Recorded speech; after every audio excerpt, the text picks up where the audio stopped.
দেরি করো না, তবে দুইটা কাজ করো। তাকায় দেখো জান্নাতের গেটের ডানে বামে দুইটা ঝর্ণা আছে। কয়টা ঝর্ণা?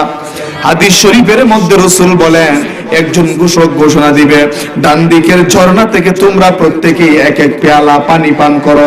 সুবহানাল্লাহ। প্রত্যেকেই এক এক পেয়ালা পানি পান করবে। রাসূল বলেন, পানি পান করার সঙ্গে সঙ্গে একজন আরেকজনের দিকে শুধু তাকায় থাকবে, অবাক হয়ে যাবে। একটা আশ্চর্যজনক পরিবর্তন তাদের মধ্যে ঘটবে। কি পরিবর্তন?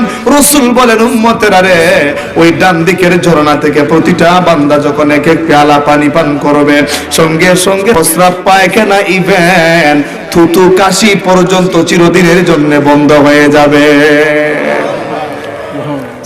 সুবহানাল্লাহ। এবার আরেকজন ঘোষক বলবে, জান্নাতের গেটের বাম দিকে যে ঝর্ণাটা আছে, তোমরা প্রত্যেকে এই ঝর্ণা থেকে ওযু বানাও। জান্নাতে ঢোকার পূর্বে এটাই হলো তোমাদের শেষ ওযু। ওযু বানাও। এরা যখন ওযু বানাইবে, আবার অবাক হইয়া একে অপরের দিকে তাকাইবে।